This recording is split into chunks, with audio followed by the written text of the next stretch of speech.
이번 시간은 테마 42 포상금 제도가 되는데요. 포상금에서는 해마다 한 문제가 출제가 됩니다.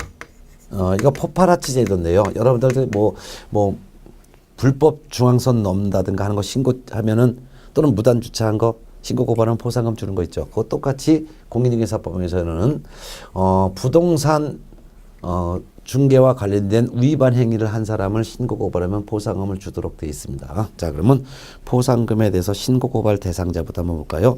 어떤 사람을 신고거나 고발하면 포상금을 주느냐 그 말입니다. 세 가지인데요. 1, 2, 3 세 가지 무증이 됩니다. 1번이 무예요. 중개사무소 개설 등록을 하지 않냐고 중개업을 한 자. 이를 우리는 무등록 중개업자라고 하죠.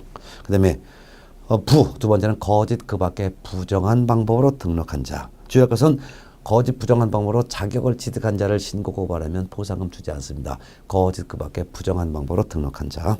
그게 부고요. 그 다음에 3번 증, 중개사무소 등록증 또는 공인중개사 자격증을 양도대여한 자 또는 양수대여 받은 자를 신고 고발하면 포상금을 지급할 수 있습니다. 이 외의 자는 신고 고발해도 포상금을 주지 않습니다. 따라서 거짓 그 밖에 부정한 방법으로 자격을 취득한 자 또는 거짓 그 밖에 부정한 방법으로 거래정보사업자 지정을 받은 자 또는 공인중개사법 위반하여 금쟁이를 한 자 또는 둘 이상의 거래계약서를 작성한 자 또는 거래계약서를 거짓으로 작성한 자 이런 사람은 신고고발 대상자가 아니기 때문에 신고고발 대상자가 아닌 사람을 신고고발해도 포상금을 지급하지 않습니다.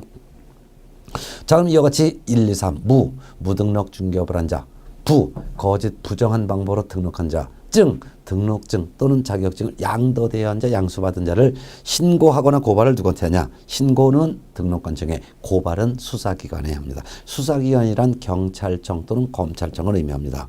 등록관청이란 중개사무소가 소지하는 시군구청장을 의미하고, 그렇지만 포상금을 지급하는 관청은 무조건 등록관청이 지급합니다. 그래서 등록관청에 신고를 했어도 등록관청에 포상금을 주는 것이고 수사기관에 고발해서도 포상금 지급은 등록관청이 합니다. 그럼 이와 같은 무부증에 해당한 사람을 신고 고발하면 무조건 포상금을 주느냐? 그건 아닙니다. 일정한 지급 조건을 갖춰야지만 포상금을 지급합니다. 지급 조건 보겠습니다. 일단 신고 고발 대상자가 행정기관에 발각되기 전에 신고 고발을 해야 합니다.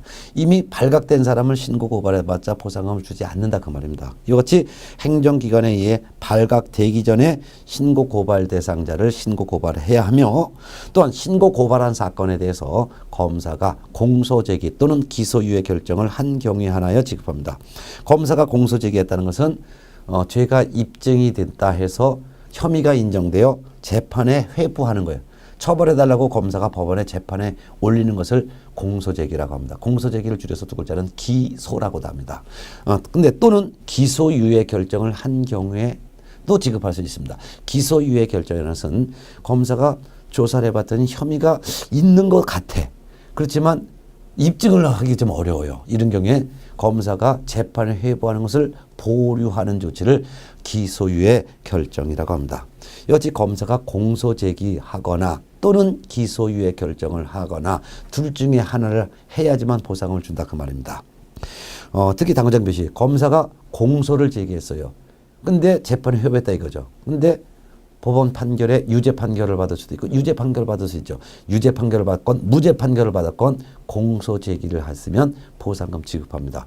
근데 시험지부상에 검사가 공소 제기하였으나 무죄 받았다 또는 유죄 받았다 해도 포상금을 주지만 검사가 공소 제기하였으나 이 말이 빠지고 신고 고발 대상자가 법원으로부터 유죄 받았다 또는 무죄 선고 받았다 하도 이거 포상금 주는 거예요. 왜냐면 검사가 공소 제기했다라는 말이 없어도 법원으로부터 유죄 선고 또는 무죄 선고가 받았다는 것은 공소 제기가 된 것이 전제되어 있는 내용이기 때문이죠. 그 다음에 기소유예 결정을 해도 지급합니다. 공소 제기해도 지급, 공소 제기하지 않고 기소유예 결정을 해도 지급합니다. 그렇지만 검사가 무혐의 처분했을 때는 포상금 지급하지 않습니다. 포상금을 지급한다면 지급하는 금액은 한 건당 50만 원으로 지급합니다. 보조. 포상금은 등록관청이 지급하는데요. 포상금 지급에 소요되는 비용 중 그 일부, 전부 아니에요. 일부를 국고에서 보조할 수 있습니다. 국가에서 보조할 수 있는 것이지 협회에서 보조할 수 있는 것은 아닙니다. 그럼 보조할 수 있는 비율이라는 것은 100분의 50 이내에서 보조합니다. 한 건당 25만 원 범위 안에서 보조할 수 있다 그 뜻이죠. 지급 절차를 봅니다. 일단 신고 고발 대상자인 무부증에 해당하는 사람을 등록관청에 신고하거나 또는 수사기관에서 고발을 먼저 했겠죠. 그런 다음에 신고하거나 고발한 자가 별도로 등록관청에 가서 포상금 지급 신청을 또 별도로 해야 됩니다. 따라서 지급 절차에서는 신고 고발자가 등록관청에 포상금 지급 신청서를 제출해야 됩니다. 그러면 포상금 지급 신청서를 제출받은 등록관청은 수사기관에다가 처분 내역을 조회합니다. 수사기관에 처분 내역을 조회한다는 것은 검사가 공소제기 또는 기소유예 결정 중에 하나라도 했는지를 확인해 본다 그 말입니다. 확인해 봤더니 검사가 공소제기 또는 기소유예 결정을 했다면은 포상금을 지급하겠다고 결정하고 한 달 이내 포상금을 지급해야 합니다. 자, 근데 얼마 주냐? 50만 원이라 했죠. 그런데 공동신고가 있어요. 공동신고라는 것은 하나의 사건에 대해서 2인 이상이 공동신고했다 그 말입니다. 이래서 이 사람이 무등록 중개업을 했어요라는 사실을 A, B, C 3명이 같이 신고했어요. 이게 공동신고예요. 이럴 때는 50만 원을 균등하게 배분하여 지급합니다. 그렇지만 당구장 표시 포상금을 지급받을 자가 배분 방법에 관하여 미리 합의해서 포상금 지급 신청을 했다면 이때는 합의한 바대로 포상금을 지급합니다. 개별 신고가 있습니다. 개별 신고라는 것은 하나의 사건에 대해서 2건 이상의 신고 고발이 접수됐을 때를 말합니다. 즉, 이 사람 무등록 중개업을 했어요라는 사실을 어제 A가 신고했어요. 근데 오늘도 이 사람이 무등록 중개업을 했어요. 똑같은 사건을 또 다른 사람이 또 나중에 또 신고했어요. 이럴 때는 최초로 신고 고발자에게만 포상금을 지급합니다. 네.